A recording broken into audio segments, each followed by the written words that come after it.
The electric field due to an electric dipole at a distance r from its center in axial position is E. Axial position पे electric field दिया E. If the dipole is rotated through an angle of 90 degree about its perpendicular axis, the magnitude of electric field at the same point. ठीक है, तो simple समझना है आपको। कोई एक डायपोल है, उसकी एक्सियल पोजीशन पे इलेक्ट्रिक फील्ड ई है।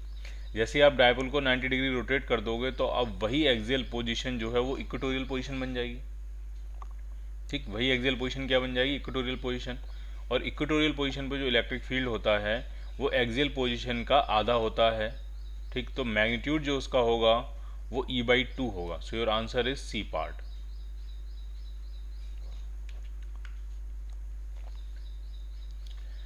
An electric dipole when placed in uniform electric field E will have minimum potential energy if the dipole moment makes an angle with E। ठीक है, मिनिमम पोटेंशियल एनर्जी वाली state क्या होती है?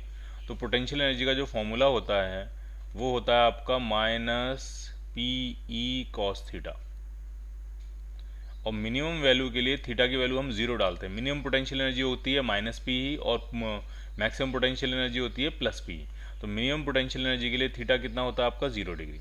और इस case में पोटेंशियल एनर्जी मिनिमम होती है और जिसकी वैल्यू आपकी आती है minus P E. Maximum potential energy के लिए थीटा जो है वो कितना होता है? वो आपका होता है 180 डिग्री। तो अब ये जो पोटेंशियल एनर्जी है ये मैक्सिमम है और उसकी वैल्यू होती है आपकी प्लस पी ई। ठीक, और कई बार क्वेश्चन पूछा जाता है कि 0 डिग्री से 180 डिग्री घुमाने में काम कितना करना पड़ेगा। तो पोटेंशियल एनर्जी में राइज कितना हुआ है? 0 डिग्री पे पोटेंशियल एनर्जी है माइनस पी और 180 डिग्री पे है प्लस पी। तो माइनस पी से प्लस पी ले जाने के लिए 2 पी का राइज हुआ है। तो जो वर्क डन होगा इस स्टेट से इस स्टेट तक ले जाने में, जो वर्क डन होगा, work done by external agent, वो आपका होगा 2 टाइम्स पी के बराबर। इसमें आंसर क्या बनेगा? ये तो सिर्फ ये पूछ रहे हैं मिनिमम पोटेंशियल एनर्जी की स्टेट, तो वो एंगल जो होता है वो कितना होता है? 0 degree. Electric field at A far away distance r on the axis of a dipole is E naught. What is the electric field at a distance 2r on the perpendicular bisector? तो axial position पे r distance पे जो electric field है E not है, तो E not की जो value आएगी आपकी वो आपकी आ जाएगी 2 kp अपॉन r क्यूब। और परपेंडिकुलर बाइसेक्टर पूछ रहे हैं तो मान लिया उसका नाम मैंने कहा ई डैश।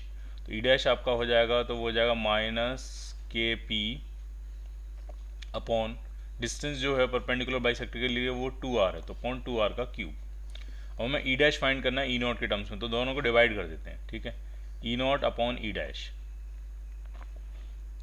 तो K P upon R cube, K P upon R cube cancel out हो जाएगा। ई नॉट में तो बचेगा 2 और इधर बच रहा है -1 और ऊपर आने वाला है 8, 1/8 बच रहा है। ये इस 2 का क्यूब करेंगे 8, तो ये आपका आ जाएगा -16। तो ई डैश जो आपका आया, ई डैश की जो value I perpendicular Y sector पे जो इलेक्ट्रिक फील्ड आया वो आपका आया -E0/16 B part.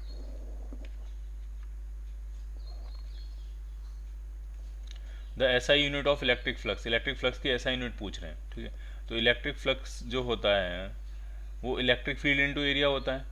Electric field into area, S flux की यूनिट वही बनेगी जो फील्ड इंटू एरिया की यूनिट बनेगी।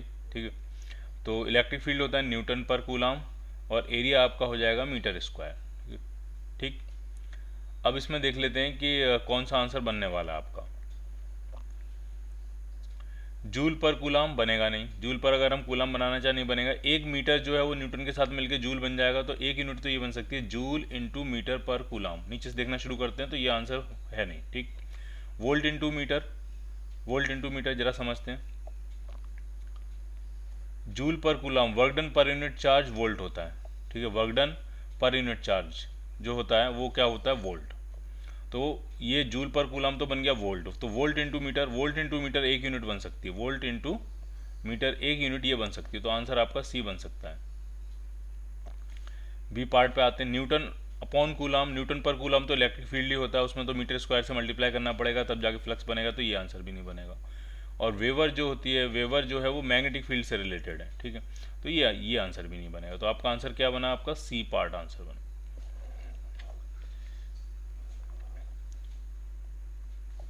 If the electric flux entering and leaving an enclosed surface respectively is phi1 and phi2, the electric charge inside the surface will be। ठीक है, कोई भी क्लोज सरफेस है, कोई भी क्लोज सरफेस है उससे जो फ्लक्स एंटर कर रहा है जो फ्लक्स यहाँ से एंटर कर रहा है वो है φ1, और जो फ्लक्स यहाँ से लीव कर रहा है वो है φ2। जो फ्लक्स लीव कर रहा है वो φ2। नेट फ्लक्स कितना उस क्लोज सरफेस से बाहर आ रहा है, तो जो फ्लक्स एंटर कर रहा होता है उसको नेगेटिव मानते हैं, जो फ्लक्स लीव कर रहा होता है उसको पॉजिटिव मानते हैं। तो net flux emerging out of the close surface is φ2 minus φ1, और ये जो नेट फ्लक्स होता है वही होता है net charge present inside the surface upon epsilon not. तो ये पूछ रहे हैं कितना चार्ज उसके अंदर प्रेजेंट होगा, तो वो हो जाएगा epsilon nought into φ2 minus φ1। So your answer is B part.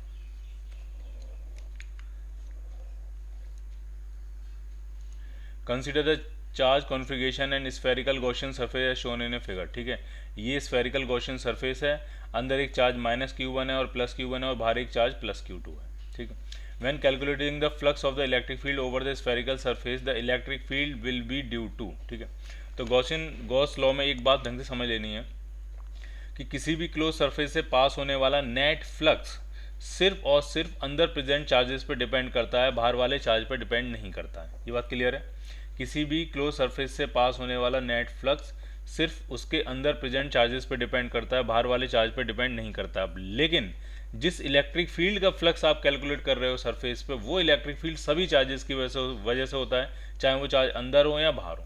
तो फ्लक्स तो सिर्फ q1 -q1 और +q1 पर डिपेंड करेगा, लेकिन जिस इलेक्ट्रिक फील्ड का फ्लक्स आप ढूंढ रहे हो वो इलेक्ट्रिक फील्ड सभी चार्जेस की वजह से होगा, अंदर वाले भी और बाहर वाले भी। तो आंसर क्या बनेगा? इलेक्ट्रिक फील्ड के बारे में पूछ रहे हैं तो आंसर क्या बनेगा? Due to all the charges.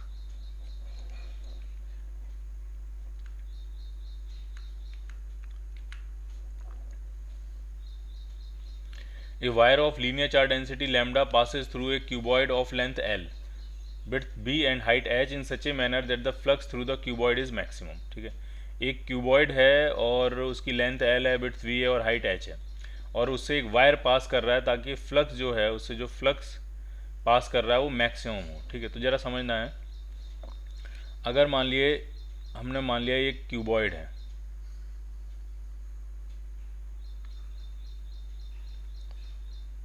और आप चाहते हो कि उससे पास होने वाला फ्लक्स मैक्सिमम हो,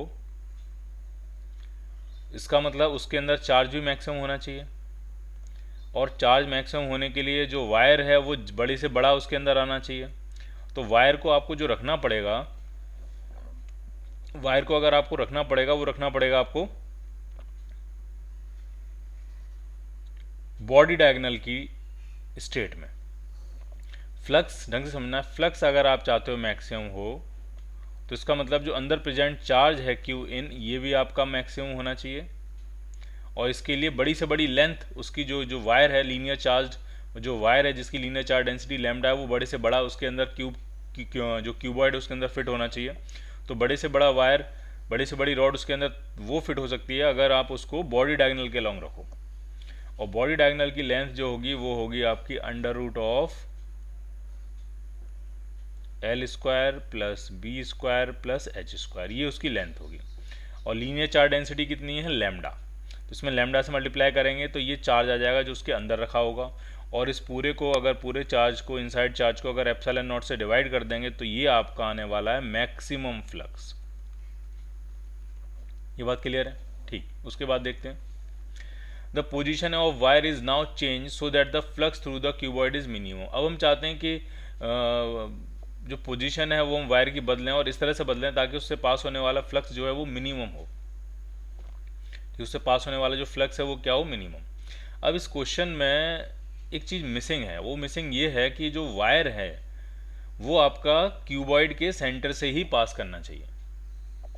ठीक है, वायर जो है वो क्यूबॉइड के सेंटर से ही पास करना चाहिए, वो मिसिंग है इसमें। ठीक है, तो इसमें आप साइड कॉर्नर में मेंशन कर लो यहाँ पे कि जो वायर है वो दोनों स्टेट में कहाँ से पास करेगा? सेंटर से।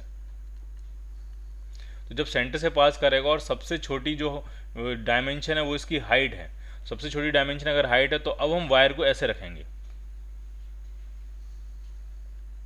ऐसे ऐसे यहाँ से वायर एंटर करेगा इस पॉइंट से, और इस पॉइंट से वायर इमर्ज कर जाएगा, और सबसे छोटी लेंथ जो है वो उस क्यूबॉइड के अंदर आएगी जो कि हाइट के बराबर होगी, और वायर कहाँ से पास कर रहा है? सेंटर से।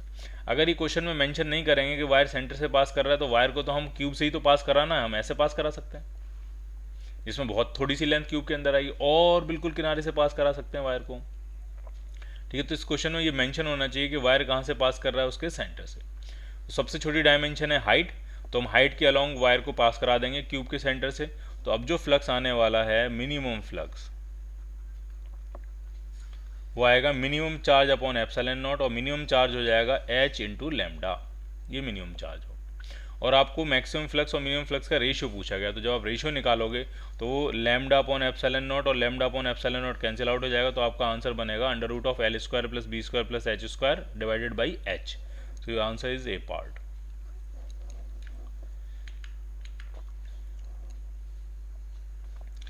If the flux of the electric field through A close surface is zero, अगर किसी भी क्लोज सर्फेस से पास होने वाला फ्लक्स अगर जीरो है, तो इसका क्या मतलब हुआ? कोई भी क्लोज सर्फेस है, इससे पास होने वाला फ्लक्स जीरो है, तो इसका मतलब ये भी हो सकता है कि इस पूरी सरफेस पे इलेक्ट्रिक फील्ड हो ही ना, या फिर ऐसा भी हो सकता है कि इलेक्ट्रिक फील्ड हो और जितना फ्लक्स इस क्लोज सरफेस के अंदर एंटर कर रहा है उतना ही फ्लक्स इस क्लोज सरफेस से बाहर निकल जाए,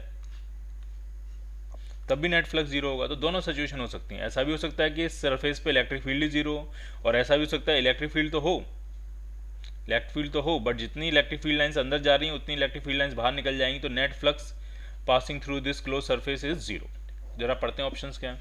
the electric field must be zero everywhere on the surface, ये ऑप्शन इसलिए गलत हो गया क्योंकि इसमें मस्ट लिखा है। वो कह रहे हैं नहीं, इलेक्ट्रिक फील्ड तो पक्का जीरो होना चाहिए, ऐसा जरूरी नहीं है।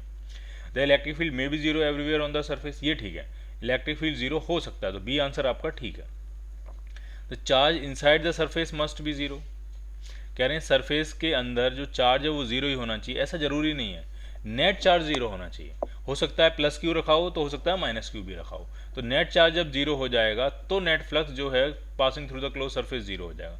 तो चार्ज जीरो होगा ऐसा जरूरी नहीं है, ठीक है। नेट चार्ज जीरो होगा, चार्जेस हो सकते हैं वहाँ पे, कुछ पॉजिटिव हो कुछ नेगेटिव, उन सबका टोटल एक्यूमुलेटिव जो चार्ज होगा, टोटल चार्ज जो होगा सम करके निकालेंगे, वो जीरो हो जाएगा।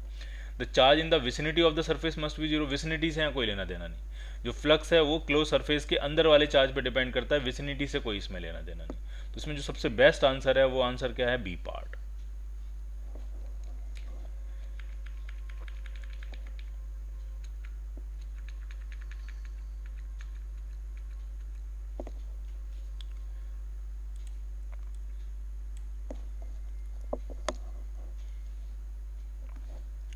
The charge of 2 coulomb is placed at the centre of a cube, what is the electric flux passing through one face. ठीक है, अगर क्यूब के सेंटर पे आपने चार्ज रखा है तो पूरे क्यूब से कितना फ्लक्स पास करेगा? तो वो होता है क्यू अपॉन एप्सिलॉन नॉट, तो वो फ्लक्स पास करेगा 2 अपॉन एप्सिलॉन नॉट। और क्यूब के आपने सेंटर पे रखा है, जैसे ये क्यूब है मान लिया, तो क्यूब के सेंटर पे रखा है तो 6 की 6 सरफेस से बराबर बराबर सिमेट्रिक होने की वजह से बराबर बराबर फ्लक्स पास करेगा। तो एक सरफेस से कितना फ्लक्स पास करेगा? तो उसका 1/6। तो इस पूरे फ्लक्स का 1/6 जो पार्ट होगा वो एक सरफेस से पास करेगा, तो ये आपका आंसर बनेगा। तो ये हो गया 1/3 epsilon not, A part.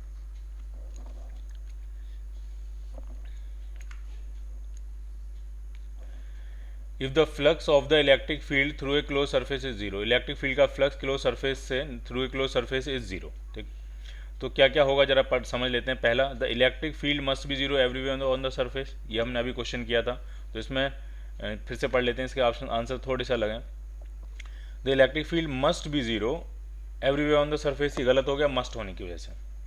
Electric field zero surface पे हो भी सकता है, नहीं भी हो सकता है, ठीक है। तो ये पहला गलत हो गया। दूसरा, the electric field must be non zero, ये भी गलत है, ये फिर से कह रहे हैं must be non zero, may be non zero होना चाहिए था, जीरो हो भी सकता है, जीरो नहीं भी हो सकता। तो पहले दोनों ऑप्शन गलत हो गए मस्ट होने की वजह से। तीसरा, the net charge inside the surface must be zero, ये बिल्कुल ठीक है, यहाँ नेट चार्ज लिखा है, ठीक है। चार्ज प्रेजेंट हो भी सकते हैं, नहीं भी हो सकते हैं, लेकिन अगर चार्ज प्रेजेंट होंगे तो उनका जो नेट होगा वो जीरो होगा, तो आपका आंसर क्या बनेगा? C part. The net charge in the vicinity of the surface must be zero, vicinity के का कोई लेना देना नहीं है, अंदर वाले चार्जेस पे सारी सिचुएशन डिपेंड करती है। The electric charges are distributed in a small volume, the flux of the electric field through a spherical surface of radius 10 centimetre surrounding a total charge is 20 volt into metre. ठीक है, radius दी आपको 10 centimetre की और उसके अंदर कुछ electric charges हैं छोटे से वॉल्यूम में, और टोटल फ्लक्स इतना पास कर रहा है। The flux over A concentric sphere of radius 20 centimetre, तो बहुत ही सिंपल है। जैसे मान लिया एक 10 सेंटीमीटर की रेडियस का एक स्फीयर है और यहाँ पे कुछ चार्जेस हैं जिसकी वजह से फ्लक्स कितना पास कर रहा है वो दिया है। अब आपने एक और स्फीयर बना लिया 20 सेंटीमीटर रेडियस का, तो उससे कितना फ्लक्स पास करेगा, तो जो इस स्फीयर से फ्लक्स पास करेगा वही तो इससे पास करेगा, जो यहाँ से निकलेगा और पहले स्फीयर से इलेक्ट्रिक फील्ड लाइंस क्रॉस करेंगी वही इलेक्ट्रिक फील्ड लाइंस तो आगे जाके दूसरे स्फीयर को क्रॉस करेंगी, तो फ्लक्स में कोई चेंज नहीं पड़ेगा, फ्लक्स सेम ही रहेगा। दूसरा फ्लक्स जो होता है वो Q in upon epsilon not होता है, तो पहला स्फीयर लोगे तब भी उसके लिए इंटरनल चार्ज वही है क्यू इन, और बड़ा वाला स्फीयर कंसीडर करोगे तब भी उसके लिए इंटरनल चार्ज वही है क्यू इन, तो क्यू इन दोनों केसेस में सेम है, तो फ्लक्स भी दोनों केसेस में क्या होगा, same. So your answer is 20 volt into metre, A part.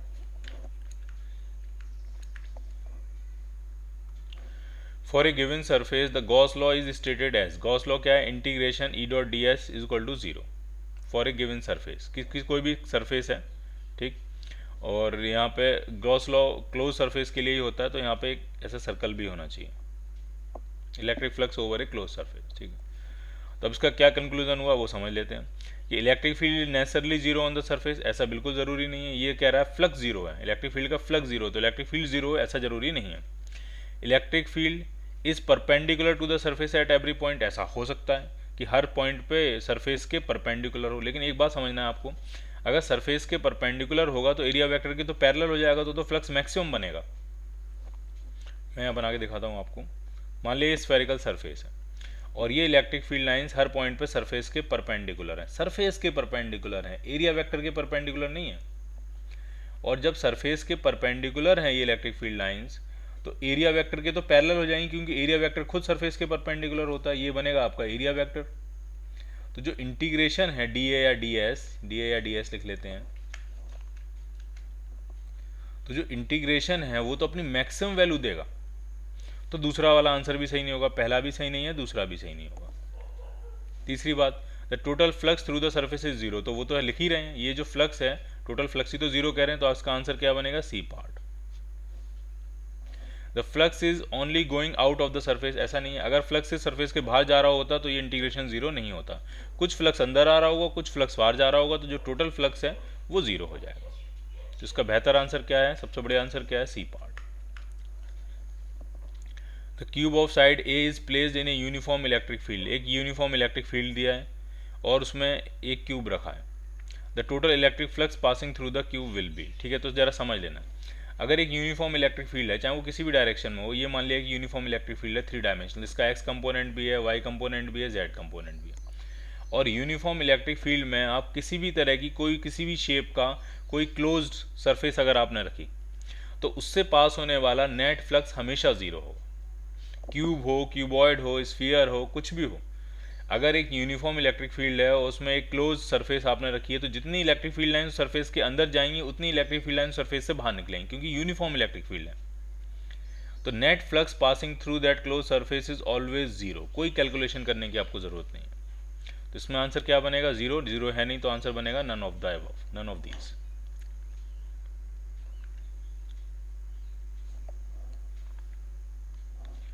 ये सरफेस 10 जे कैप, ठीक, तो इसको ई नहीं लिखेंगे, इसको एरिया वेक्टर लिखेंगे, उसका एरिया वेक्टर दिया है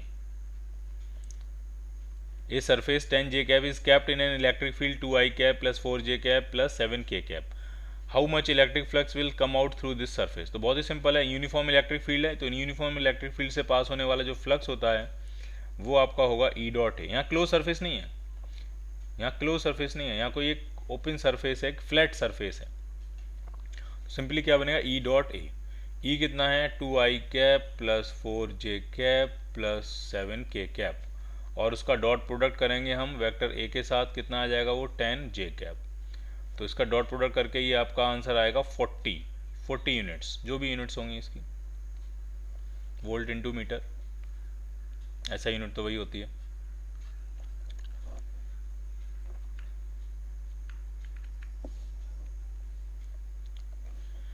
separation between plates of a parallel plate capacitor is D and the area of each plate is A, ठीक है।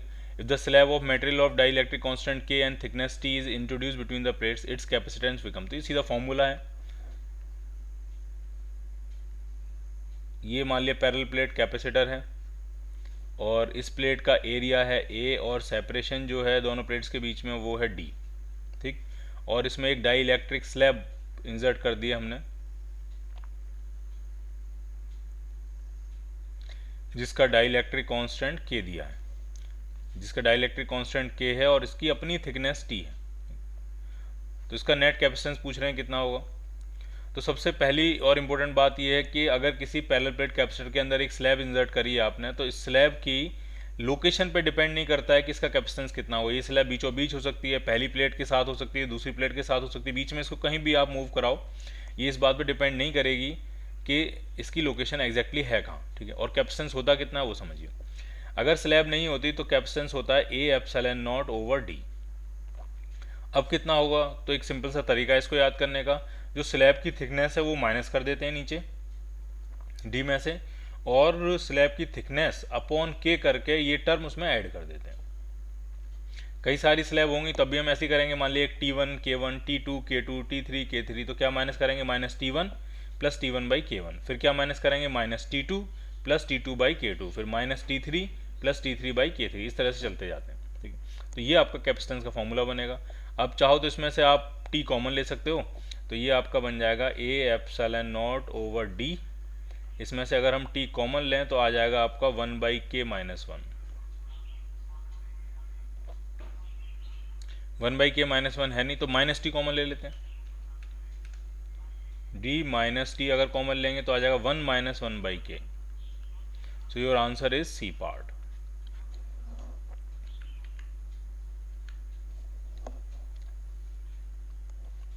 The distance between the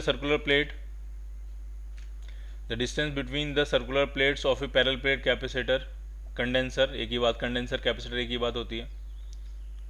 circular plates हैं, मतलब इस तरह की सिचुएशन है, एक सर्कुलर प्लेट ये है और एक सर्कुलर प्लेट ये है, और ये आपने एक कैपेसिटर बना दिया। ठीक, अब इनके बीच की डिस्टेंस पूछ रहे हैं कितनी हो, ये D, और डायमीटर दिया है 40 मिलीमीटर। तो डायमीटर अगर आपको 40 मिलीमीटर दिया तो एरिया आप लिख सकते हो, एरिया बन जाएगा पाई 40 मिलीमीटर, पाई कैपिटल D कह देता हूँ मैं इसका, diameter capital D, pi D square by 4, तो ये बन गया इसका एरिया। और कह रहे हैं कि इसके बीच का सेपरेशन कितना हो ताकि इसका जो कैपेसिटेंस है वो एक स्फीयर के बराबर हो जिसकी रेडियस 1 मीटर है, 1 मीटर स्फीयर के कैपेसिटेंस के बराबर हो। तो इसके कैपेसिटेंस का फॉर्मूला होगा A epsilon not over D, और वो किसके बराबर होगा, स्फीयर का कैपेसिटेंस जो कि होता है 4 pi epsilon not R। R कितना है, 1 मीटर दिया है आपको। तो ये सारी चीज़ें आपको खुद से सॉल्व कर लेना है। एप्सिलॉन नॉट से एप्सिलॉन नॉट क्या हो जाएगा, कैंसिल आउट। ये D आपको फाइंड करनी है, और एरिया जो है वो पाई D स्क्वायर बाई 4 है। मिलीमीटर्स का आपको ध्यान रखना है, सब कुछ मीटर में कर लेना, बाद में मिलीमीटर में कन्वर्ट कर लेना, और रेडियस की वैल्यू 1 मीटर है, और आप सॉल्व करके आपको आंसर मिल जाएगा। पाई से पाई भी कैंसिल आउट हो जाएगा, तो सिंपल ही है ये।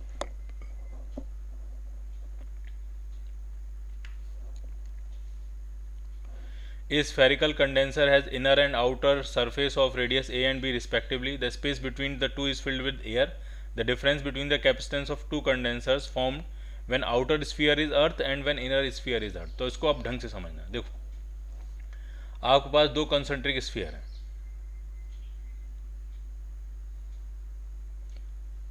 इनर रेडियस A है, आउटर रेडियस B है। ठीक, इनर रेडियस ये जो है ये A दी हुई है आपको, और जो आउटर रेडियस है ये आपको B दी हुई है। और दो तरह की सिचुएशन, स्पेस जो है बीच में एयर है, डाइलेक्ट्रिक कांस्टेंट 1 मानेंगे इसमें, स्पेस एयर है। The difference between the capacitance of two capacitor formed when outer sphere is earth. अगर हम आउटर को अर्थ करें तो कैपेसिटेंस क्या होगा, और इनर को अर्थ करेंगे तो कैपेसिटेंस क्या होगा। जैसे ही आपने आउटर को अर्थ कर दिया तो बैटरी फिर आप इनर वाले से लगाओगे। ठीक है, तो ये ऐसे हो गए, बैटरी का टर्मिनल ये, और ये नेगेटिव पोल, और नेगेटिव पोल को भी हम अर्थ करेंगे, आउटर को भी अर्थ करेंगे। तो ये जो ये रीजन है ये कैपेसिटेंस की तरह काम करेगा, सिर्फ इतना रीजन। तो ये स्फेरिकल कैपेसिटर हो गया, कंसेंट्रिक शेल वाला, और इसका जो कैपेसिटेंस होता है वो आपका होगा 4 pi epsilon not A B upon B minus A. ये पहले केस का है, C1 कह देता हूँ मैं। ठीक है, ढंग से समझना है। अगर आपने आउटर सरफेस को अर्थ किया, इस बात को ध्यान से समझ लो, अगर आपने आउटर सरफेस को अर्थ किया है तो इसको चार्ज करने के लिए बैटरी का पॉजिटिव टर्मिनल या कोई भी एक टर्मिनल जो है, मैंने कहा पॉजिटिव टर्मिनल अंदर वाली स्फीयर से कनेक्ट करना पड़ेगा, और नेगेटिव टर्मिनल को अर्थ करना पड़ेगा। जब तक आप नेगेटिव टर्मिनल को अर्थ नहीं करोगे तब तक ये बैटरी जो है इसको चार्ज नहीं देगी। ठीक है, ये चार्जिंग का प्रोसीजर होगा, और जो इलेक्ट्रिक फील्ड होगा वो सिर्फ अंदर वाले हिस्से में रहेगा, और यही हिस्सा कैपेसिटर की तरह काम करेगा, जिसका कैपेसिटेंस होगा 4 pi epsilon not A B upon B minus है। ठीक, अब दूसरा जो केस है वो समझिए।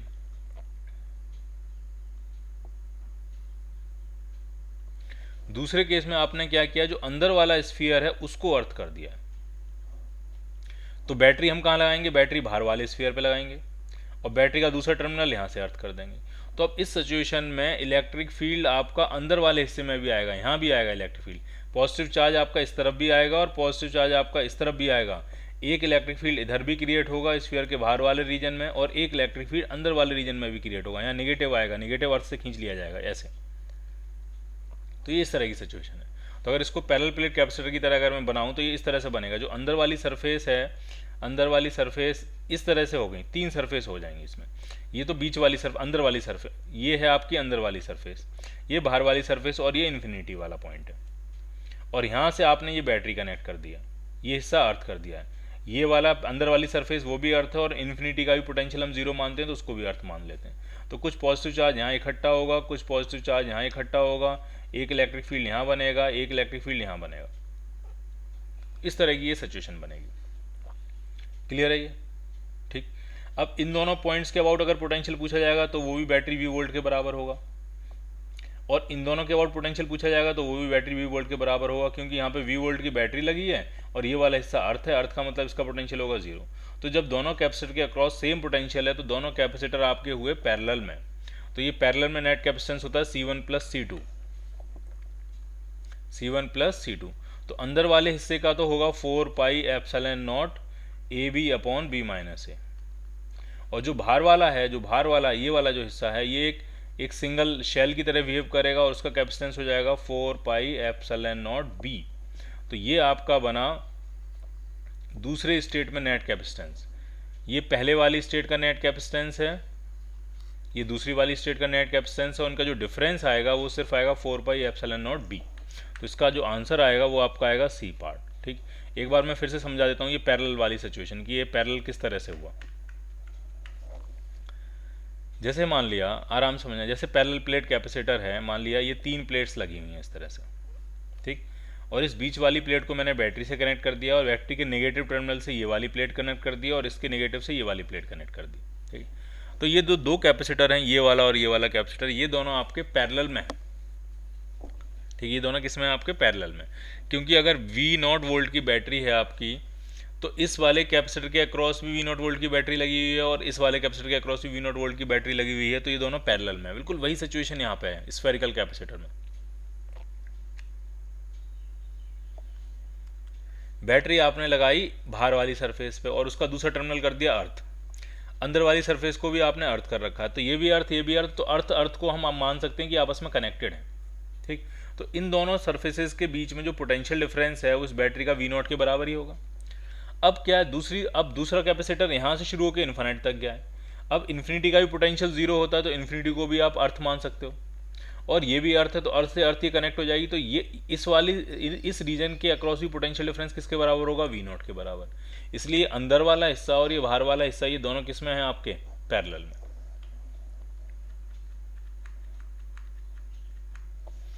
तो क्या आंसर बना इसका, सी पार्ट। ये इंपॉर्टेंट कंसेप्ट था, इसको ढंग से समझना होगा आपको। The expression for the capacity of the capacitor formed by compound dielectric plates between the plates of a parallel plate capacitor as shown in a figure। ठीक है, एक डाइलेक्ट्रिक है, कंपाउंड डाइलेक्ट्रिक है, मतलब कई सारी डाइलेक्ट्रिक की स्लैब मिलकर बनाई है। एक जो स्लैब है उसकी थिकनेस D1 है, उसका डाइलेक्ट्रिक कांस्टेंट K1 है। दूसरी ये जो स्लैब है इसकी थिकनेस D2 है, इसका डाइलेक्ट्रिक कांस्टेंट K2 है। और तीसरी जो स्लैब है उसकी थिकनेस D3 है, उसका डाइलेक्ट्रिक कांस्टेंट K3 है। और तीनों ने मिलकर पूरा रीजन कवर कर लिया है, और प्लेट्स का एरिया जो दिया है वो A दिया है। अब इसका आपसे पूछ रहे हैं कि नेट कैपेसिटेंस कितना होगा। तो जो प्रीवियस क्वेश्चन में हमने देखा था वही कंसेप्ट हम लगाएंगे। नेट कैपेसिटेंस होता है A epsilon not over D। D की जगह यहाँ पे जो है वो है D1 plus D2 plus D3। ठीक है, अगर ये कैपेसिटेंस होता, अगर उसमें कोई भी डाइलेक्ट्रिक स्लैब नहीं होती। अब 3 स्लैब हैं, तो वही टेक्निक है कि पहली स्लैब के लिए लिखेंगे माइनस D1, तो फिर क्या लिखेंगे, plus D1 by K1।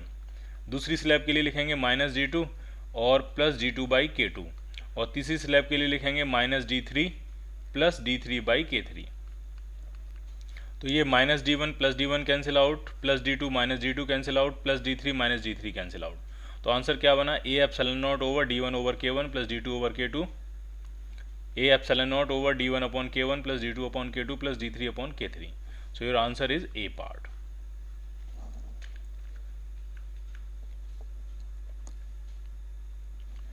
If a slab of insulating material 4 into 10 to the power minus 3 meter thick is introduced between the plates of a parallel plate capacitor, the separation between the plates has to be increased by 3.5 into 10 to the power minus 3 meter to restore the capacity to the original value। समझना क्या है इसमें, एक parallel plate capacitor है, उसके बीच में जैसे ही आप एक डाइलेक्ट्रिक स्लैब इंसर्ट करोगे तो डेफिनेटली उसका कैपेसिटेंस बढ़ जाएगा, तो कैपेसिटेंस इसका बढ़ गया होगा। लेकिन ओरिजिनल कैपेसिटेंस रिगेन करने के लिए उन्होंने क्या किया, पैरेलल जो डाइलेक्ट्रिक स्लैब इंसर्ट करी थी उसको रिमूव नहीं किया, उसकी जगह उन्होंने क्या किया, ये जो प्लेट्स के बीच का सेपरेशन था वो बढ़ा दिया। ठीक है, फिर से समझिए, एक डाइलेक्ट्रिक एक पैरेलल प्लेट कैपेसिटर है, उसका कुछ कैपेसिटेंस रहा होगा, उसमें जैसे ही आपने एक डाइलेक्ट्रिक स्लैब इंसर्ट करी तो उसका जो कैपेसिटेंस है वो बढ़ जाएगा।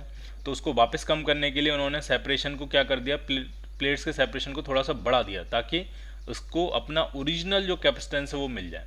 तो क्वेश्चन पूछ रहे हैं कि इसका कैपेसिटेंस बताओ कितना था। ठीक है, तो ज़रा ढंग से समझना है। मान लिया पहले ये डिस्टेंस थी d और स्लैब की थिकनेस है t, डाइलेक्ट्रिक कांस्टेंट है k। तो पुराना जो कैपेसिटेंस रहा होगा वो रहा होगा आपका a epsilon not over d। ठीक, ये क्या रहा होगा, a epsilon not over d, ये पुराना कैपेसिटेंस रहा होगा। जैसे स्लैब इंसर्ट करोगे नया कैपेसिटेंस कितना हो जाएगा, तो ये हो जाएगा a epsilon not over d minus t plus t by k। But ये कैपेसिटेंस थोड़ा ज़्यादा होगा, तो इसलिए उन्होंने क्या किया, प्लेट्स को दूर खिसका दिया। इसको रहने देता हूँ मैं, सिर्फ इस वाली प्लेट को दूर खिसका दिया। कितना दूर खिसका दिया, मान लिया x खिसका दिया, ताकि ओरिजिनल कैपेसिटेंस फिर से आ जाए। तो अब जो d लिखा है, d की जगह आप क्या लिखोगे, d प्लस एक्स। ठीक, d की जगह हम क्या लिखेंगे, क्योंकि अब जो प्लेट्स के बीच का गैप है वो हो गया d प्लस एक्स। और अब ये जो नया, ये जो पूरा कैपेसिटेंस है ये सबसे पुराने वाले कैपेसिटेंस के बराबर हो जाएगा। क्लियर, सॉल्व कर लेते हैं। a एप्सिलॉन नॉट से a एप्सिलॉन नॉट कैंसिल, इसको पलट लेते हैं तो ऊपर आ जाएगा d, और इधर क्या आ जाएगा, इधर आ जाएगा d plus x minus T plus T by के। d से d भी कैंसिल आउट हो जाएगा। अब जरा समझिए, इस t को हम इधर ले आते हैं तो t इज इक्वल टू आपका आ रहा है x प्लस टी बाई के। अब इसमें कितना उन्होंने शिफ्ट किया है प्लेट्स को वो भी दिया है, जो स्लैब की थिकनेस है t वो भी दी हुई है। तो सिर्फ एक ही अननोन है, डाइलेक्ट्रिक कांस्टेंट। सारी वैल्यू डालोगे आपको डाइलेक्ट्रिक कांस्टेंट इसमें मिल जाएगा। Clear. 4 plates of equal area A are separated by equal distances d and are arranged as shown in a figure। 4 plates हैं, 1 2 3 4, और उनको इस तरह से अरेंज किया है। पहली और आखिरी प्लेट को A टर्मिनल से कनेक्ट किया है, दूसरी और तीसरी प्लेट को B टर्मिनल से कनेक्ट किया है, और इसकी इक्विवेलेंट कैपेसिटी पूछ रहे हैं कि क्या इसकी इक्विवेलेंट कैपेसिटी होगी। ठीक, तो इसको करने के कई तरीके होते हैं। एक तरीका मैं आपको समझाता हूँ। इस तरह की अगर प्लेट्स की स्टैकिंग होती है तो हम इनर सरफेस से नंबरिंग करना शुरू करते हैं। फर्स्ट सेकंड सरफेसेस की नंबरिंग कर रहे हैं, इनर सरफेसेस की, आउटर की नहीं। इस वाली सरफेस की कोई नंबरिंग नहीं करेंगे, इसको लिखेंगे 1, ये 2 है, ये वाली सरफेस 3 है, ये सरफेस 4 है, ये 5 है और ये 6 है, और 2 टर्मिनल है A और B। तो मान लिया मैंने पहला टर्मिनल बनाया A। अब A से हम देखेंगे कि कौन कौन सी सरफेसेस कनेक्ट हैं। तो A से एक सरफेस 1 कनेक्ट है और एक सरफेस 6 कनेक्ट है। तो A से मैंने 2 सरफेस कनेक्ट कर दी, एक तो कर दिए कनेक्ट 1 और एक सरफेस ये कनेक्ट कर दी 6। पैरेलल प्लेट कैपेसिटर का डायग्राम बना रहे हैं ताकि आपको एकदम समझ में आ जाए कि क्या हो रहा है। अच्छा, 1 के सामने कौन सी प्लेट पड़ रही है, 2। तो 1 के सामने ये जो सरफेस पड़ रही है वो है 2। क्लियर। और 6 के सामने कौन सी पड़ रही है, 5। तो 6 के सामने कौन सी पड़ रही है, तो ये है, ये आपकी 5। ठीक, और 2 और 5 ये दोनों किससे कनेक्टेड हैं, B से। तो 2 और 5 को हम आगे बढ़ा के B से कनेक्ट कर ले रहे हैं, ये B से कनेक्टेड है। इतना ठीक है। ठीक, अब 2 सरफेस की अपोजिट उसमें लाई कर रही है 3 सरफेस। 2 से ही कनेक्टेड है 3 सरफेस, 2 से ही कनेक्टेड है, डायरेक्टली अटैच्ड है 2 के साथ, और B से भी कनेक्ट है। तो 2 से भी कनेक्ट है और B से भी कनेक्ट है 3 सरफेस। तो कहाँ बनाएंगे, तो वो 3 सरफेस ये हो जाए, ये है 3 सरफेस। ये 2 से भी कनेक्ट है, ढंग से देखो आप इसको, ये आपकी 2 से भी कनेक्ट है और ये आपकी B से भी कनेक्ट है। और 3 के सामने कौन सी पड़ रही है, 4। और 4 जो है वो 3 के सामने पड़ रही है तो 4 बन गई है, ये 3 के सामने हो गई 4। और 4 से कौन सी कनेक्ट है, 4 से आपकी 5 भी कनेक्ट है, और 4 जो है वो डायरेक्टली बी से भी कनेक्ट है और 5 से भी कनेक्ट है। तो ये जो 4 है वो 5 से भी और बी से भी कनेक्ट है, तो इसको हम यहाँ कनेक्ट कर देंगे। तो ये आपका एक सिंप्लीफाइड डायग्राम बन गया, जिसमें एक चीज़ साफ दिख रही है, ये 3 और 4 के बीच का ये जो कैपेसिटर है ये शॉर्ट सर्किट हो गया है, क्योंकि इसकी एक प्लेट इसकी डायरेक्टली दूसरी प्लेट से कनेक्टेड है। 3 और 4 का बीच में ये जो कैपेसिटेंस बना है, ये जो कैपेसिटर है 3-4 सर्फेसेस को कंबाइन करके, ये शॉर्ट सर्किट हो गया है, क्योंकि 3 सर्फेस डायरेक्टली 4 से कनेक्टेड है। तो 3-4 वाला तो खत्म हो गया, ये तो बेकार हो गया। तो अब बचा क्या, अब ये वाला एक कैपेसिटर बचा और ये वाला एक कैपेसिटर बचा, और ये दोनों किसमें है, पैरेलल में। तो नेट कैपेसिटेंस कितना हो जाएगा, C + C 2C, और C की वैल्यू क्या होगी, A∈0/D।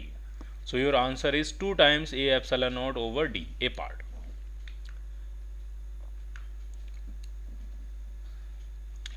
Five capacitors of 10 microfarad capacity each are connected to a DC potential of 100 volt।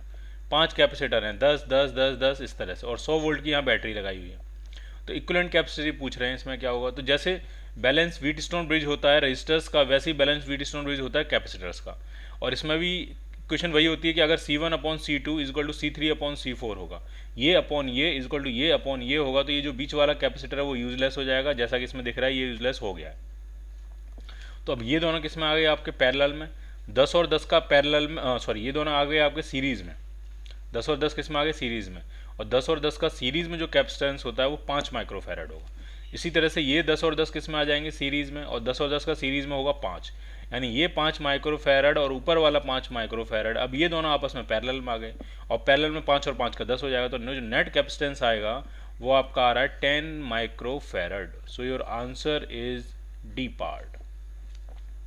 Battery का कितना पोटेंशियल है वो इसमें कोई काम का नहीं था। 3 capacitors of capacitance 3 microfarad, 9 microfarad and 18 microfarad are connected once in series and another time is parallel. The equivalent capacitance पूछ रहे हैं। तो जब पहली बार सीरीज़ में कैपेसिटेंस कनेक्ट किए हैं तो इनका जो सी नेट बनेगा 1/CS कह देता हूँ सीरीज़ में, तो ये बनेगा 1/3 + 1/9 + 1/18। तो इनका जो नेट कैपेसिटेंस आ गया वो आपका आ गया, एलसीएम कितना बनेगा 18, तो ये हो गया आपका 6 + 2 + 1। दैट मीन्स सीरीज में नेट कैपेसिटेंस आपका आ रहा है 2 माइक्रोफैरड। ऊपर 9 हो जाएगा, नीचे 18 है, 2 बचेगा, ठीक है। पैरेलल में तो बहुत ही सिंपल होता है, सीधे उठा के ऐड कर देंगे, तो 3 + 9 + 18, तो ये आपका हो जाएगा 30 माइक्रोफैरड। तो इनका जो रेशियो आ जाएगा सीरीज़ का कैपेसिटेंस अपॉन पैरेलल कैपेसिटेंस का जो रेशियो आ जाएगा वो आ जाएगा 1:15। So your answer is A part.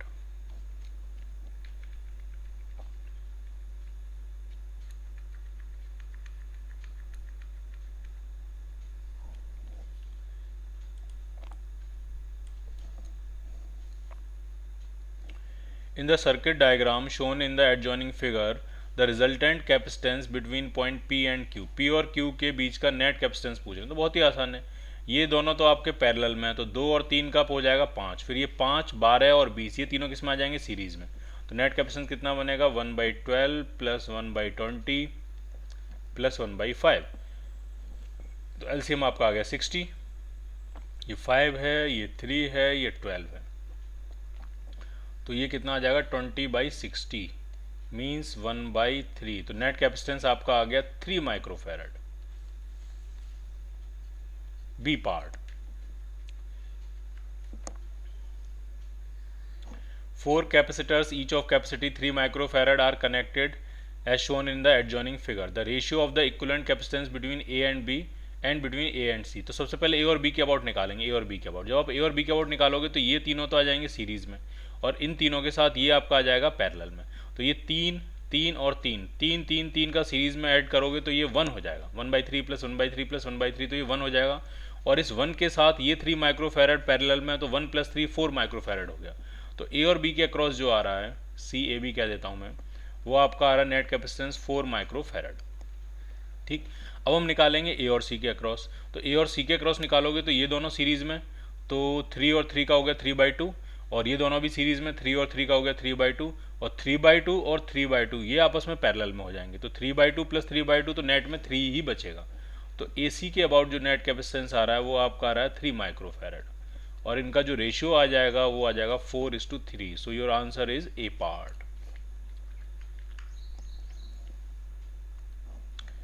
3 equal capacitors each with capacitance C are connected as shown in a figure. तो ये जो डायग्राम है ये आपको एकदम याद रखना है, ठीक है।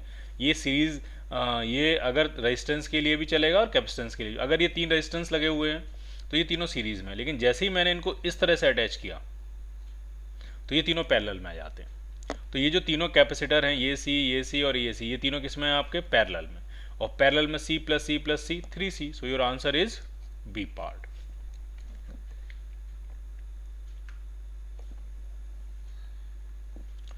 ये पैटर्न का एक मेथड तो हम देख चुके हैं, इसको कैसे करते हैं, और एक और डायरेक्ट मेथड आप समझ लीजिए इसमें, वो स्पेशल केस ही है इसका, कि अगर n प्लेट्स की स्टैकिंग है, n प्लेट जैसे इसमें 4 प्लेट की स्टैकिंग है, और अल्टरनेट कनेक्ट किए हैं, जैसे पहली, तीसरी, पाँचवीं, सातवीं एक तरफ कनेक्ट कर दिए एक टर्मिनल से, दूसरी, चौथी, छठी, आठवीं दूसरे टर्मिनल से कनेक्ट कर दिए। अल्टरनेट कनेक्शंस हैं, पहली प्लेट अगर पॉजिटिव से, दूसरी नेगेटिव से, तीसरी पॉजिटिव से, चौथी नेगेटिव से, अल्टरनेट कनेक्शंस हैं।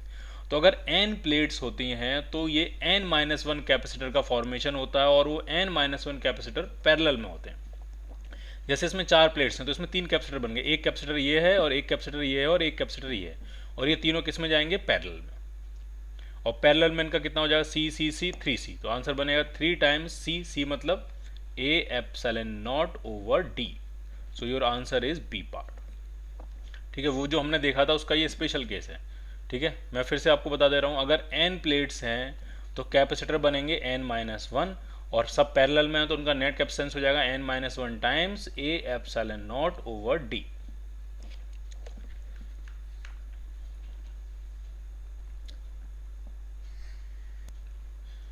In the connection shown in the adjoining figure the equivalent capacity between A and B, A और B के की नेट कैपेसिटी कितनी होगी ये पूछ रहे हैं।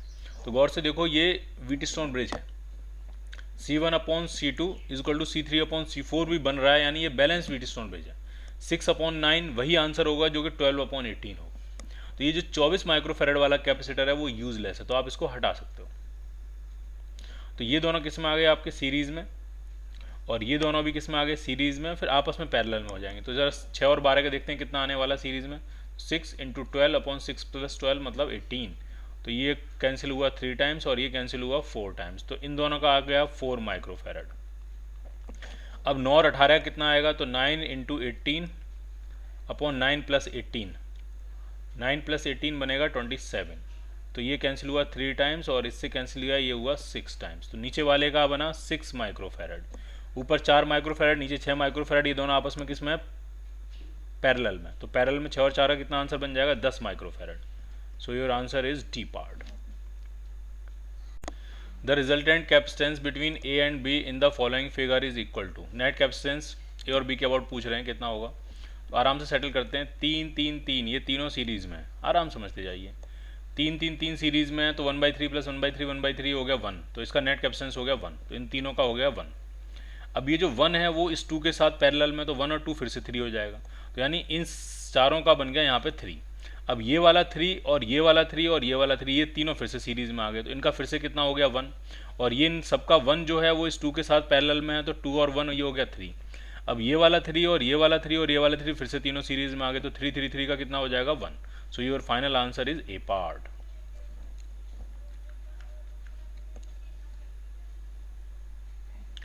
In the following circuit, the resultant capacitance between A and B is 1 microfarad. A और B के अबाउट नेट कैपेसिटेंस जो है वो है आपका 1 माइक्रोफैरड। तो ये पूछ रहे हैं ये C बता दो कितना होगा, तो सेटल करते हैं। 6 और 12 ये दोनों आपके हैं सीरीज में, तो 6 और 12 का जो बनता है वो 4 आ जाता है, करके देख सकते हो आप। 6 और 12 का सीरीज में 6 × 12/6 + 12 मतलब 18। 6 से कैंसिल हुआ 3 टाइम्स, 3 से ये कैंसिल होगा 4 टाइम्स। ठीक है, तो इन दोनों का नेट कैपेसिटेंस हो गया 4। अब ये जो 4 है इस 4 के साथ पैरेलल में है, तो 4 और 4 का पैरेलल में कितना हो जाएगा 8।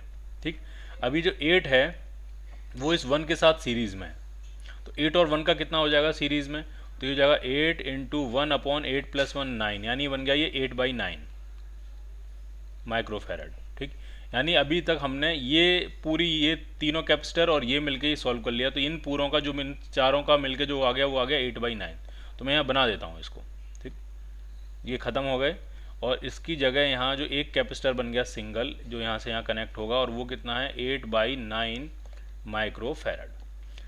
अब इधर देखते हैं, ये 2 और 2 पैरेलल में, तो ये बन गया 4, और इस 4 के साथ ये 8 जो है वो आपका सीरीज़ में, तो 4 और 8 का कितना बनेगा देखते हैं। तो 4 × 8/4 + 8 12। 8 से कैंसिल करेंगे 3 टाइम्स, तो ये 8/3 हो गया। तो ये वाला और ये सब कट के यहाँ पे एक सिंगल कैपेसिटर आ गया, ये इस तरह से। ये कितने का है 8/3 का। अब ये 8/3 ढंग से समझना, अब ये 8/3 वाला और ये 8/9 वाला, ये दोनों आपस में जो है वो पैरेलल में है। तो 8/3 + 8/9 कितना हो जाएगा, ऐड कर देंगे सीधे सीधे, 8/3 + 8/9, तो 9 एलसीएम आ जाएगा, 24 + 8, तो ये आपका आया 32/9 माइक्रो फैरड। ठीक, अब ये 32/9 ये सारे सॉल्व हो गए, सिर्फ ये सी रह गया। ये 32/9 ये पूरा और ये सी, ये दोनों सीरीज में है और इनका नेट कैपेसिटेंस 1 आ रहा है।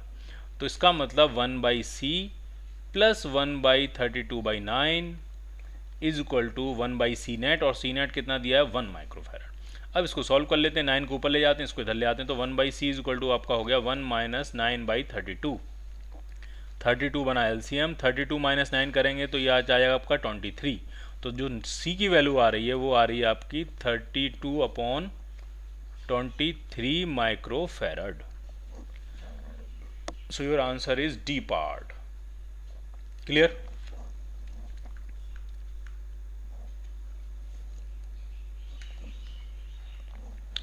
What is the equivalent capacitance between A and B in the given figure? ठीक है, A और B के अबाउट नेट कैपेसिटेंस आपसे पूछा गया। ठीक है, तो बहुत ही आसान है, कोई मुश्किल नहीं है। ये 8 और 4 ये दोनों हैं आपके सीरीज में, उसके साथ ये 4 वाला है पैरेलल में। ठीक, और इनको जोड़ने के बाद ये 12 और ये 16 ये सब कुछ किस में आ जाएंगे सीरीज में। तो सॉल्व कर लेते हैं, कोई मुश्किल नहीं है। तो पहले ये 8 और 4 वाला देखते हैं। तो ये बनेगा 8 × 4/8 + 4 मतलब 12, तो ये आ गया 8/3। 8/3 और ये 4 जो है वो किस में है आपके पैरेलल में, तो इनका टोटल कितना बन जाएगा 8/3 + 4, 3 बना एलसीएम, तो ये 12 और 8 20, 20/3। अब ये 20/3 ये 16 और ये 12 ये आपके हैं सीरीज़ में। तो 1/c नेट जो आपका आ रहा है वो आएगा 1/12 + 1/16 + 1/20/3, 3 पहुँच गया ऊपर। एलसीएम लेके आप सॉल्व कर लेना, आपको आंसर मिल जाएगा। 240 शायद एलसीएम आ जाएगा, क्योंकि 240 इसमें एक ही दिया हुआ है। तो 240 एलसीएम आ जाएगा और फिर ये सेटल हो जाएगा आराम से।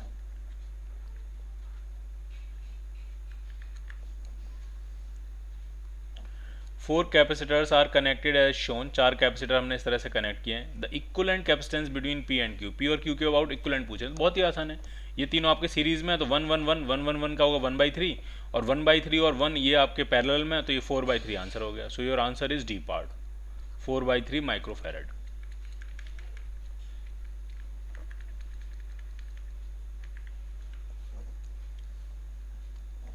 The total capacity of the system of capacitors shown in the adjoining figure between A and B, A और B के अबाउट नेट कैपेसिटेंस पूछ रहे हैं। ठीक है, तो बहुत ही आसान है। ये दोनों किस में आपके सीरीज़ में, सीरीज़ के साथ ये 1 किस में आ जाएगा पैरेलल में, और उसके साथ ये 2 किस में आएगा सीरीज़ में, और इस पूरे के साथ ये वाला 1 किस में आ जाएगा पैरेलल में। तो करते हैं, ये 2 और 2 सीरीज़ में है तो इनका बनेगा 1, और ये वाला 1 और ये वाला 1 पैरेलल में तो इनका बनेगा 2। तो पहले इतना बना लेता हूँ मैं, तो ये सारा हट गया।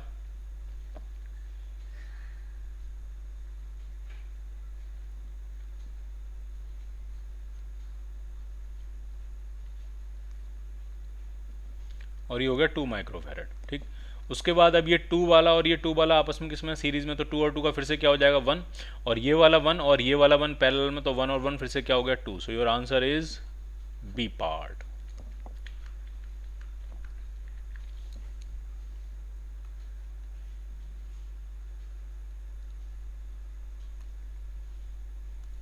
Four capacitors are connected in a circuit as shown in a figure. The effective capacitance in microfarad between points A and B will be, A और बी के अबाउट नेट कैपेसिटेंस आपसे पूछ रहे हैं। 4 कैपेसिटर इस तरह से हमने कनेक्ट किए हैं। ठीक है, और आपसे पूछ रहे हैं कि ये बताइए कि नेट कैपेसिटेंस कितना होगा। ठीक है, तो इसमें समझने वाली बात क्या है, वो ये है कि ये वाला 2 माइक्रोफेरेड और ये वाला 2 माइक्रोफेरेड ये दोनों पैरेलल में जाएंगे। कैसे जाएंगे पैरेलल में, समझिए। जब एक प्लेट से एक प्लेट कनेक्ट हो और दूसरी प्लेट से दूसरी प्लेट कनेक्ट हो और बीच में कितने भी थर्ड कनेक्शन हो, उससे कोई दिक्कत नहीं है, तो ये दोनों किस में आ जाएंगे, आपके पैरेलल में। तो 2 और 2 का पैरेलल में कितना हो जाएगा, 4। तो एक मैं नया डायग्राम बना रहा हूँ। ठीक है, एक नया डायग्राम बना रहा हूँ, समझिए आप ढंग से। ये टर्मिनल है ए, ये आपका हो गया 4 माइक्रोफेरेड। ठीक, ये नीचे वाला है 2 माइक्रोफेरेड। ठीक, और ये है 12 माइक्रोफेरेड। ठीक, और ये पॉइंट हो गया बी। तो अब ये नया डायग्राम ये बन गया, ये दोनों आपस में इस तरह से कनेक्ट हो गए पैरेलल में। ठीक है, ऐसा समझो ये इस पॉइंट को मैंने खींच के यहाँ कनेक्ट कर दिया। ठीक है, क्योंकि यहाँ पे और कुछ यूनिट लगी नहीं है, तो इस पॉइंट को डायरेक्ट आप यहाँ कनेक्ट कर सकते हो। ठीक है, ये इस तरह का डायग्राम बन जाएगा, इस तरह का। ये यहाँ से हटा के वहाँ कनेक्ट कर दो, कोई दिक्कत नहीं है, क्योंकि बीच में और कोई भी यूनिट नहीं लगी हुई है। तो ये बन गए 4 माइक्रोफेरेड। 4 और 12 आपके सीरीज में आ गए, उसके साथ 2 पैरेलल में। 4 और 12 कितना बनेगा, तो वो आपका हो जाएगा 4 × 12/4 + 12 16। तो इससे कैंसिल करेंगे 4 टाइम्स, इससे कैंसिल करेंगे 3 टाइम्स, तो ये हो गया 3 माइक्रोफेरेड। और 3 माइक्रोफेरेड और 2 माइक्रोफेरेड आपके पैरेलल में, तो फाइनल आंसर आपका आया 5 microfarad. So your answer is C part.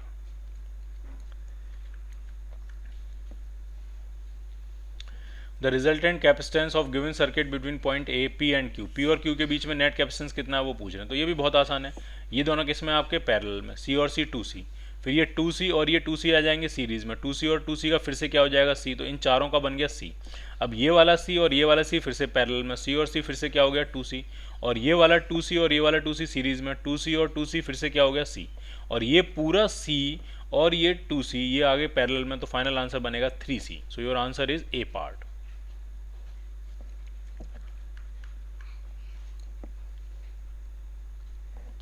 In the given network, capacitance C1 is 10 microfarad, C2 is 5 microfarad and C3 is 4 microfarad। और नेट कैपेसिटेंस पूछ रहे हैं लगभग कितना होगा। तो ये 10 है, ये 5 है, तो इन दोनों का तो ये पैरेलल में, तो 10 और 5 का तो हो गया 15। 15 और 4 का सीरीज में निकालना है, तो निकाल लेते हैं। तो 15 × 4/15 + 4 19। तो ऊपर हो गया 60 और नीचे हो गया 19। अगर नीचे 20 होता तो आंसर 3 हो जाता, बट ये 20 से थोड़ा कम है, तो आंसर 3 से थोड़ा ज़्यादा होगा। So your answer is B part. The equivalent capacitance between point A and B is. A और बी के अबाउट नेट कैपेसिटेंस आपसे पूछ रहे हैं। तो ये 1 और 1 आपके पैरेलल में है, तो ये हो गया 2, ये 1 और ये 1 और 1 पैरेलल में 2, तो 2 1 2 ये आपके सीरीज में। तो फाइनल आंसर बनेगा 1/2 + 1/1 + 1/2, और ये सब कुछ सॉल्व होके हो जाएगा 2। तो 1/C नेट जो आपका आया वो आपका आया 2। तो C नेट कितना आ जाएगा, C नेट आपका आ जाएगा 1/2 microfarad. So your answer is 0.5 microfarad. The capacitance between point A and B in the given circuit will be. A और बी के अबाउट नेट कैपेसिटेंस कितना होगा। तो ये दोनों आपके पैरेलल में है, तो 1.5 और 1.5 का हो जाएगा 3, और ये 3 और ये 3 और ये 3 सीरीज में, 3 3 3 सीरीज में 1/3 + 1/3 + 1/3, तो 1 हो गया। तो नेट कैपेसिटेंस इसका क्या बनेगा आपका A part, 1 microfarad. What is the effective capacitance between point A and B. A और बी के अबाउट नेट कैपेसिटेंस, तो ये भी बहुत सिंपल है। ये 2 माइक्रोफेरेड और ये 2 माइक्रोफेरेड, ये दोनों किसमें सीरीज में। तो 2 और 2 का सीरीज में कितना हो जाएगा 1, और वो वाला 1 और ये वाला 1 आपस में पैरेलल में है, तो 1 और 1 का फिर से ऐड करके कितना हो जाएगा 2 microfarad. So your answer is B part. इसी से मिलता जुलता 132 भी है। 4 और 4 सीरीज में, तो ये हो गया 2, 2 और 4 पैरेलल में, तो ये हो गया 6, 6 तो ये ऊपर बन गया, और नीचे 4 और 4 सीरीज में, तो ये हो गया 2, और 2 नीचे और ऊपर वाला 6 पैरेलल में, तो 2 और 6 ऐड होके मिलेगा 8 microfarad. So your answer is A part.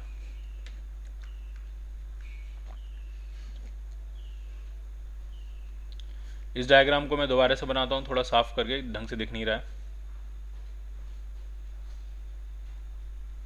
इस तरह का ये सेटअप है।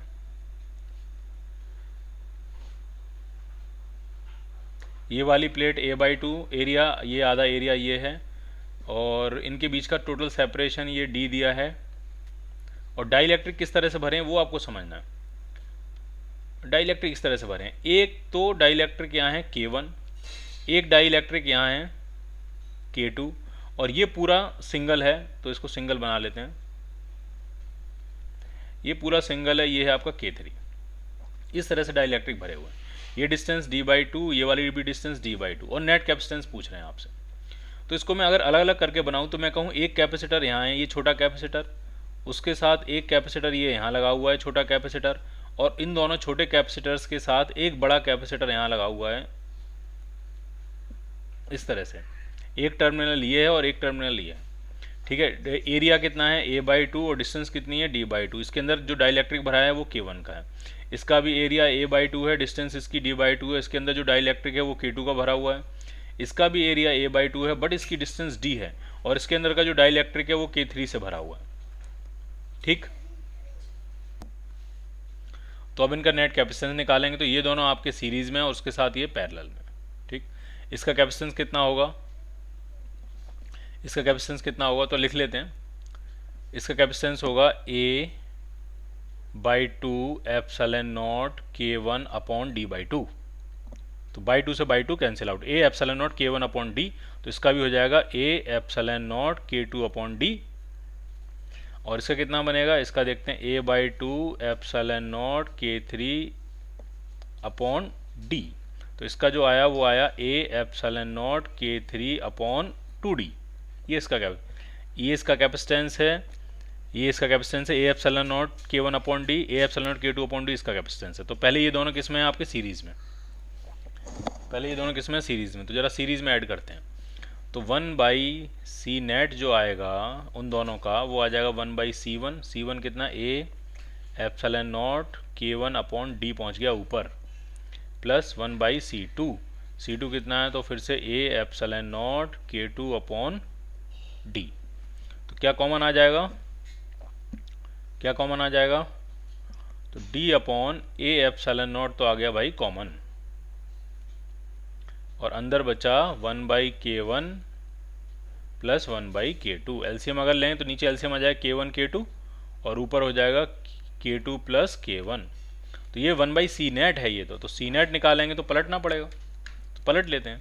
तो उन दोनों का जो नेट आया वो आपका आया a epsilon not K1 K2 upon d times K1 plus K2। अब इस नेट कैपेसिटेंस के साथ ये वाला जो कैपेसिटेंस है ये पैरेलल में, तो पैरेलल में अगर होगा तो ऐड नेट निकालने के लिए दोनों को सीधे ऐड कर देंगे, तो ये आपका ऐड हो जाएगा a epsilon not K3 upon 2d। तो फाइनल जो आंसर बनेगा वो आपका बनने वाला है a epsilon not upon d, हम ले सकते हैं कॉमन, तो पहले ब्रैकेट में आ जाएगा K1 K2 upon K1 plus K2, और दूसरे ब्रैकेट में आ जाएगा K3/2। और ऐसा कोई भी आंसर नहीं दिया है इसमें, ऐसा कोई भी आंसर नहीं दिया है, तो आपका जो आंसर मैच करेगा वो मैच करेगा none of these, D part, ठीक है।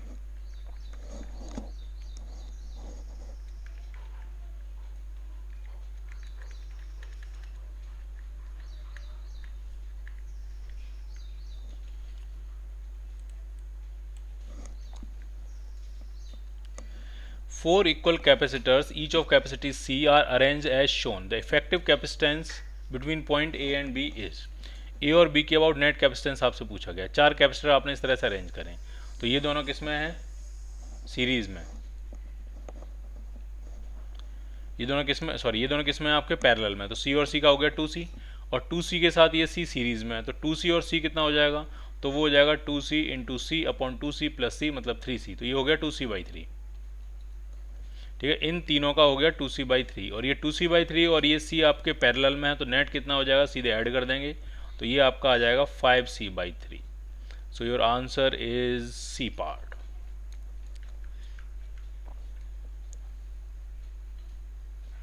इसमें भी नेट कैपेसिटेंस निकालना है। इसमें चार प्लेट्स हैं और किस तरह से कनेक्ट हैं, पहली और आखिरी को तो डायरेक्ट कनेक्ट कर दिया है, बाकी दूसरी को एक टर्मिनल से कनेक्ट किया है और तीसरी को एक दूसरे टर्मिनल से कनेक्ट किया है। तो हमें नेट कैपेसिटेंस निकालना, तो फिर से वैसे ही करते हैं जैसा मैंने आपको समझाया था कि अंदर वाली प्लेट्स की नंबरिंग करते हैं, 1 2 3 4 5 6।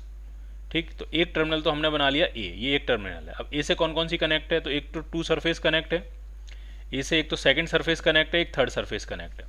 तो यहाँ पे बना लेते हैं। फिर एक तो ये बन गई सेकंड सरफेस और ये मैंने कनेक्ट कर दी थर्ड सरफेस। 2 के सामने कौन सी पड़ रही है, फर्स्ट सरफेस, 2 के सामने है ये फर्स्ट सरफेस।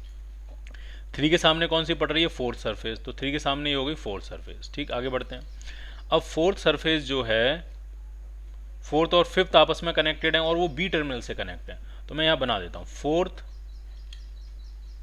के साथ फिफ्थ ये कनेक्ट है और ये दोनों किस टर्मिनल से कनेक्ट हैं, बी से, तो ये बन गया बी टर्मिनल। ठीक, अब 5 के सामने कौन सी पड़ रही है, 6, तो ये बना दी मैंने 6। और 6 जो है वो यहाँ से इधर से जाके किससे कनेक्ट है, 1 से, तो 6 को मैंने यहाँ 1 से कनेक्ट कर दिया। अब ये देखिए डायग्राम बिल्कुल सिंपल है। अब ये कैपेसिटेंस और ये कैपेसिटेंस आपस में किस में आ गए, सीरीज में, और सीरीज में आने के साथ ये पूरा जो नेट बनेगा इन दोनों का, उसके साथ ये वाला कैपेसिटेंस किस में आ जाएगा, पैरेलल में।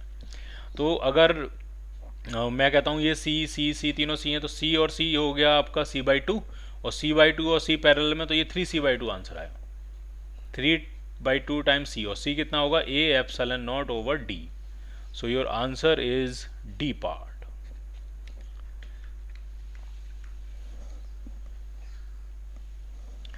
There are 7 identical capacitors. The capacitance, the equivalent capacitance when they are connected in series is C. The equivalent capacitance when they are connected in parallel is, समझना है। सारे कैपेसिटर C0 के मैंने मान लिए, 7 कैपेसिटर हैं, सबके सबको सीरीज में कनेक्ट करोगे तो नेट आंसर आएगा C0/7, और इसकी वैल्यू क्वेश्चन में दी है C। और जब सबको पैरेलल में कनेक्ट करोगे तब आंसर आएगा 7C0। इसकी वैल्यू आपसे पूछ रहे हैं C के टर्म्स में, तो 7C0। अब C0 की वैल्यू निकालेंगे तो 7C आ जाएगी, तो 7 टाइम्स 7C, तो ये आंसर आपका आया 49C, D part। The capacitance of a parallel plate capacitor is 16 microfarad.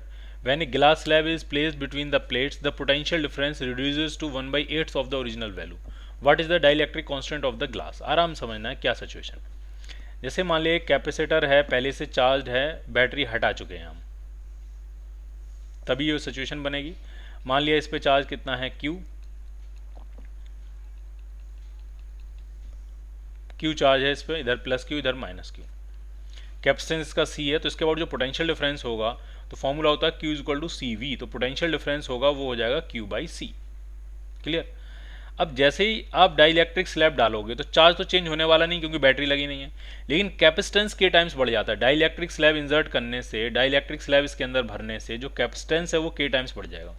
और जैसे ही यहाँ पे कैपेसिटेंस के टाइम्स बढ़ेगा और चार्ज में कोई चेंज हुआ नहीं, तो पोटेंशियल के टाइम्स कम हो जाएगा, और पोटेंशियल जो है वो 1/8 टाइम रह गया, 1/8 रह गया अपनी ओरिजिनल वैल्यू का। इसका सीधा सा मतलब है कि डाइलेक्ट्रिक कांस्टेंट 8 रहा होगा, B part. A parallel plate condenser with air between the plates possesses the capacity of 10⁻⁻12 farad। एक पैरेलल प्लेट कैपेसिटर है, कैपेसिटी दी हुई है। अब plates are removed apart so that the separation is twice the original value. Separation double कर दिया तो capacitance आधा हो जाएगा। ठीक है, अगर आप कैपेसिटेंस का सेपरेशन डबल करोगे, कैपेसिटर का सेपरेशन A/0/D होता है फॉर्मूला, और सेपरेशन अगर आप प्लेट्स का डबल कर रहे हो तो कैपेसिटेंस कितना हो जाएगा, आधा। तो कैपेसिटेंस आधा होगा, आधा हो जाएगा डेफिनेटली। फिर उन्होंने क्या किया, वो जो स्पेस था उस प्लेट्स को उन्होंने फिल कर दिया डाइलेक्ट्रिक कांस्टेंट 4 से, तो नई कैपेसिटी पूछ रहे हैं।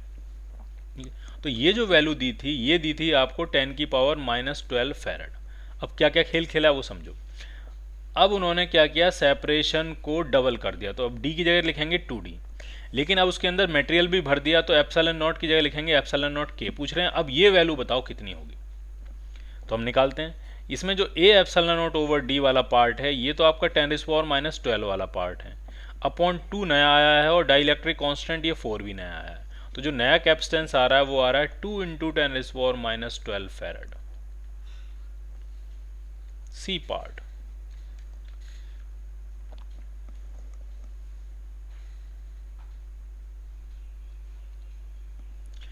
Three condensers each of capacity C microfarad are connected in series. 3 है, सीरीज में कनेक्ट किए हैं। एग्जैक्टली सिमिलर सेट जो है वो पैरेलल में कनेक्ट कर दिया पहले वन के। Exactly similar set is connected in parallel to the first one. तो कुछ इस तरह 3 कैपेसिटर सीरीज में कनेक्ट करें ये। और एक और सिमिलर सेट है, एकदम सिमिलर सेट है ये पहले वाले के साथ किस में कनेक्ट कर दिया, ये पैरेलल में। इस तरह की सिचुएशन है। और इस पूरे सेटअप की नेट कैपेसिटी 4 माइक्रोफैराड है। तो सी पूछ रहे हैं कितना होगा। बहुत ही आसान है, ये सी ये सी ये सी, तो तीनों का मिलके हो जाएगा C/3, और नीचे वाले का भी होगा C/3, और ये दोनों पैरेलल में है तो नेट इनका हो गया 2C/3, और 2C/3 की वैल्यू है 4 माइक्रोफैराड। तो सी जो आपका आ जाएगा वो आ जाएगा आपका 6 microfarad. So your answer is B part.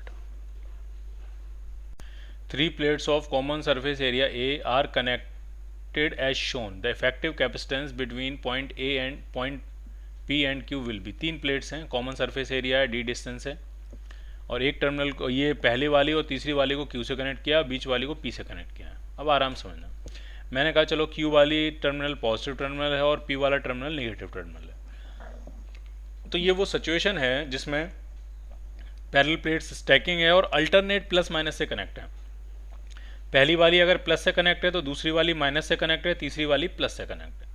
और अल्टरनेट वाले केस में सारे कैपेसिटर जितने भी बनते हैं वो सारे पैरेलल में अरेंज होते हैं। इसमें कितने कैपेसिटर बनेंगे, तो इसमें 2 कैपेसिटर हैं, एक कैपेसिटर ये है और एक कैपेसिटर ये है, और ये दोनों पैरेलल में अरेंज हैं। तो नेट कैपेसिटेंस बनेगा 2C, और C की वैल्यू आ जाएगी A/0/D। So your answer is D part.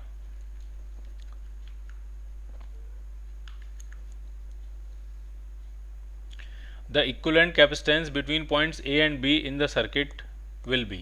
A और B के अबाउट नेट कैपेसिटेंस पूछ रहे हैं कितना होगा। ठीक, तो आराम से सेटल करते हैं इसको। ये दोनों तो आपके किस में, सीरीज में, तो इन दोनों को हटा के एक सिंगल कैपेसिटर बन जाएगा 2 माइक्रोफैराड का। ठीक, तो ये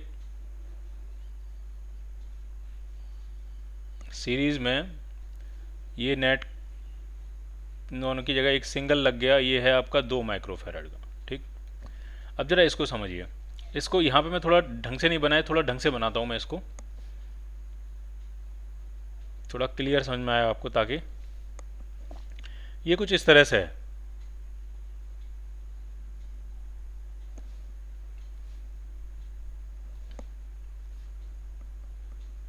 ये इस तरह से था 4 माइक्रोफैराड का,